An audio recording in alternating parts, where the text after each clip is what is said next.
Public Telugu దెబ్బ కాంతారా సినిమాకి Telugu market కావాలి, తెలుగు ఆడియన్స్ నుంచి వచ్చే కలెక్షన్స్ కావాలి, తెలుగు రాష్ట్రాల్లో కన్నడ సినిమాలు సక్సెస్ఫుల్గా రన్ అవ్వాలి. కానీ మీరు మాత్రం తెలుగులో మాట్లాడరు.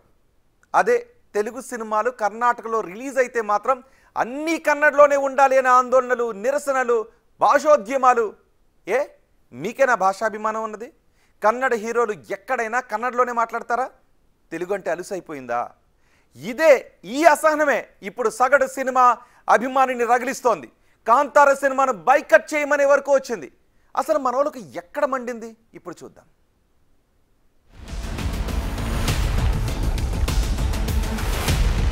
ఇప్పటికే రగిలిపోతున్నారు. ఛాన్స్ ఎప్పుడు దొరుకుతుందా అని చూస్తున్నారు. ఇలాంటి సమయంలో మండుతున్న నిప్పుల్లో మరింత పెట్రోల్ పోశాడు Kannada hero Rishab Shetty. Kantara chapter 1 movie promotions లో భాగంగా హైదరాబాద్ కు వచ్చింది మూవీ టీమ్. ఈవెంట్ కు చీఫ్ గెస్ట్ గాను తన ఫ్రెండ్ సినిమా ప్రమోషన్ కోసమో కారణమేదైనా జూనియర్ ఎన్టీఆర్ కూడా వచ్చారు. అంతా బాగానే జరుగుతున్న సమయంలో రిషబ్ శెట్టి మైక్ అందుకున్నాడు. ఇంగ్లీష్ లో స్పీచ్ స్టార్ట్ చేశాడు. ఆ తర్వాత ఏమైందో ఏమో ఇలా మాట్లాడేశాడు. అందరికీ నమస్కారం. Thank you so much for this love, support. ಮನಸ್ಸಿಂದ ಮಾತಾಡಬೇಕು, ಹಾಗಾಗಿ ನಾನು ಕನ್ನಡದಲ್ಲೇ ಮಾತಾಡ್ತೀನಿ. ಯಾವತ್ತೂ ಇವರೊಬ್ಬರು ತೆಲುಗು ಹೀರೋ ಥರ ಫೀಲೇ ಆಗಲಿಲ್ಲ ನನಗೆ. ಇವರೊಂಥರ ನನ್ನೂರವರು, ನನ್ನ ಅಣ್ಣ, ನನ್ನ ತಮ್ಮ ಥರದ ಒಂದು ಫೀಲಿಂಗ್, ಒಂದು ಸಹೋದರನ ಥರ ಫೀಲಿಂಗು. ತೆಲುಗು ಪ್ರೇಕ್ಷಕರಿಗೆ ಪ್ರೆಸೆಂಟ್ ಮಾಡ್ತೀನಿ ಅಂತ ಅಂದ್ಕೊಂಡು ನಮಗೆ ಬೆನ್ನು ತಟ್ಟಿ ಇಡೀ ತಂಡವನ್ನು ಇಲ್ಲಿ ತಂದು ನಿಲ್ಲಿಸ್ಕೊಂಡಿದ್ದಾರೆ.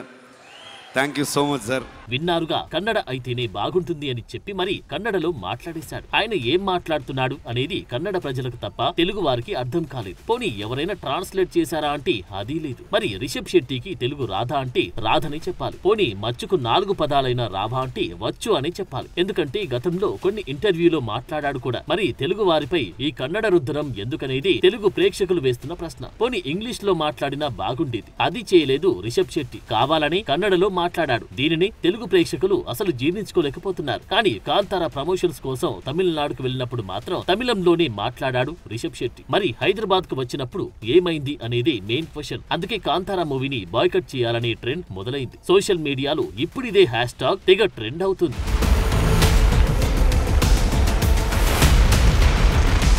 వాస్తవానికి కన్నడ మూవీని బ్యాన్ చేయాలనే నినాదానికి అసలు కారణం కాంతారా కానే కాదు. కొంతకాలంగా కర్ణాటకలో తెలుగు సినిమాలపై వివక్ష చూపిస్తున్నారు అక్కడి ప్రజలు, సంఘాలు. తెలుగులో రాసి ఉన్న ఫ్లెక్సీలు ఏర్పాటు చేయడం లేదు. తెలుగు హీరోల కటౌట్లు తీసేస్తున్నారు. ప్రీమియర్ షోని, ఫ్యాన్స్ సెలబ్రేషన్స్ ని అడ్డుకుంటున్నారు. ఎక్కడ పోస్టర్లు కనిపించినా వాటిపై రంగులు వేస్తున్నారు. దీంతో తెలుగు ప్రజలకు ఒళ్ళు మండిపోతుంది. కర్ణాటకలో తెలుగు సినిమాలపై ఇలా ప్రతాపం చూపుతూనే తెలుగు గడ్డపైకి వచ్చి కన్నడలో మాట్లాడేసరికి మనోళ్ళకి మరింత మండిపోయింది. అందుకే కన్నడ వాళ్లకు బుద్ధి రావాలంటే కాంతారాను బాయ్కట్ చేయాలంటూ పిలుపునిస్తున్నారు. తెలుగు సినిమా పరిశ్రమపై ఏమాత్రం అభిమానమున్నా కాంతారా సినిమాను చూడొద్దని పిలుపునిస్తున్నారు. అక్టోబర్ 2న ప్రేక్షకుల ముందుకు రానుంది కాంతారా చాప్టర్ 1. ఆ లోపు ఈ వివాదం ఏ టర్న్ తీసుకుంటుందన్నది ఆసక్తిగా మారింది.